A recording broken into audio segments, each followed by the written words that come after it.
السلام علیکم، میں چھٹی جا رہا ہوں اور میرے دوست تبلیغی جماعت میں ہیں، مجھے مجبور کر رہے ہیں کہ ضرور چلہ لگاؤں 4 مہینے کے لیے۔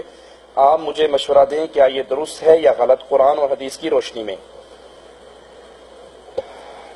اللہ کے دین کی تبلیغ کرنا ہر مسلمان پہ فرض ہے، ہر مسلمان پہ فرض ہے اللہ کے دین کی تبلیغ، جتنی اس کی طاقت ہے، جتنی اس کی استطاعت ہے۔ دین کی تبلیغ یہ انبیاء کا کام ہے اور انبیاء کے وارثوں کا کام ہے۔ اللہ سے دعا ہے اللہ ہم سب کو انبیاء کے وارثوں میں محمد کریم صلی اللہ علیہ وسلم کے ورثاء کے اندر شامل فرمائے جو دین کو سیکھتے اور آگے سکھاتے ہیں۔ لیکن معاملہ یہاں تبلیغی جماعت کا ہے جو ہمارے انڈیا، پاکستان، بنگلہ دیش میں گلی گلی کوچے کوچے گھومتے ہیں۔ پہلی بات، ان کا یہ گھومنا، ان کا چلہ 40 دن، 4 مہینے، سال، عمر بھر، ملکوں کے دورے، انٹرنیشنل دورے، نیشنل دورے، یہ تمام چیزیں محمد الرسول اللہ صلی اللہ علیہ وسلم کی سنت سے ثابت نہیں ہے۔ اللہ کے نبی صلی اللہ علیہ وسلم نے کبھی بھی صحابہ کی جماعت کو، مدینے والوں کو 3 دن کے لیے مکہ نہیں بھیجا، مکہ والوں کو طائف نہیں بھیجا، طائف والوں کو جدہ نہیں بھیجا، ان کو تبوک نہیں بھیجا، تبوک والوں کو خیبر نہیں بھیجا۔ یہ چلت پھرت نہیں تھی، جس کو بھیجا جہاں بھیجا مستقل بھیجا، کچھ عرصے کے قیام کے لیے بھیجا۔ جائیے، حضرت معاذ کو یمن کی طرف روانہ کیا، قرائے کرام کو کسی اور علاقے کی طرف روانہ کیا، تو جس کو بھیجا کہا وہاں رہ کر لوگوں کو تبلیغ کریں۔ پہلا پوائنٹ۔ دوسرا پوائنٹ، جو کتاب لے کر وہ گھوم رہے ہیں، فضائل اعمال، فضائل صدقات، فضائل درود، یہ فضائل کی جو کتاب ہے یہ رسول اللہ صلی اللہ علیہ وسلم کی بنیادی دعوت کے خلاف ہے۔ آپ نے کبھی بھی وہ دعوت طائف میں دی ہو، وہ دعوت مکہ میں دی ہو، وہ دعوت کہیں پر دی ہو، سب سے پہلی آپ کی دعوت کی بنیاد لا الہ الا اللہ، اللہ کی توحید کی دعوت۔ تبلیغی جماعت کی دعوت کے اندر اللہ کی توحید کی دعوت نہیں ہے۔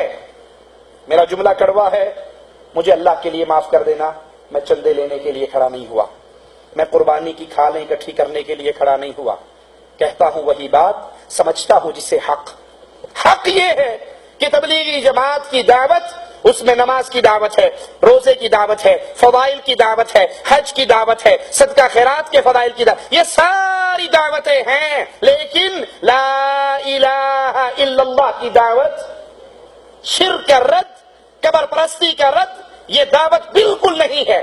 تبلیغی جماعت کی دعوت توحید ربوبیت کی دعوت ہے، جس کو کفار مکہ مانا کرتے تھے۔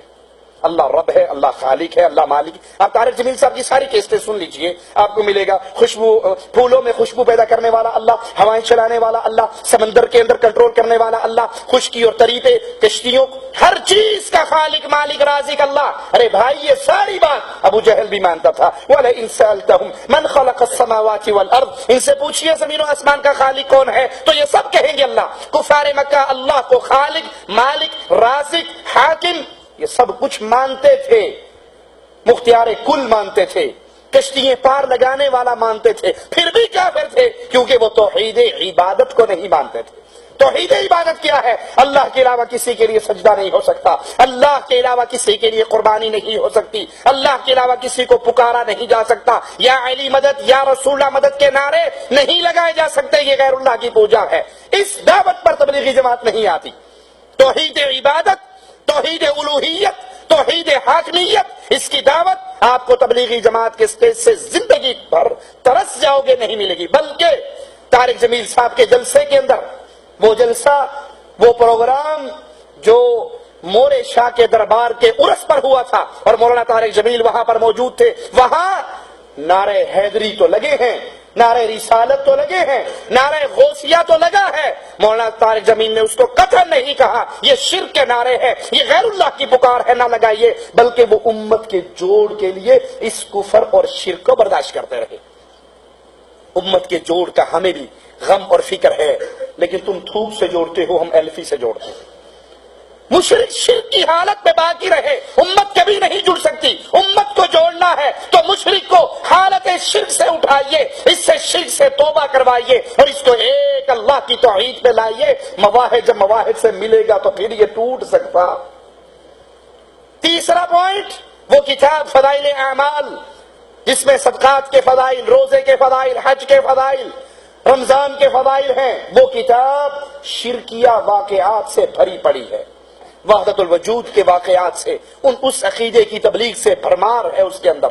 مولانا سکریا صاحب خود لکھتے ہیں فضائل صدقات حصہ دوم صفحہ 558، کتب خانہ فیضی لاہور سے جو چھپی ہے، اے اللہ جو تو ہے وہ میں ہوں، جو میں ہوں وہ تو ہے، میں اور تو خود شرک در شرک ہے، تعالی اللہ عما یقولون، اللہ بری ہے، بلند ہے، پاک ہے اس شرکیہ جملوں سے۔ کوئی بندہ اللہ میں فنا نہیں کر سکتا، اللہ کسی میں حلول نہیں کیا کرتا، اللہ اللہ ہے، مخلوق اس کے بندے ہیں۔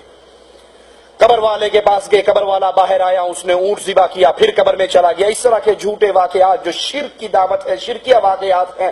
مردوں کے بارے میں یہ عقیدہ رکھنا کہ یہ سب کچھ جانتے ہیں، یہ کر سکتے ہیں، یہ باہر نکل کے اونٹ تک ذبح کر سکتے ہیں اور پھر اپنی قبر میں جا سکتے ہیں، یہ واقعات اس کتاب میں بھرے پڑے ہیں۔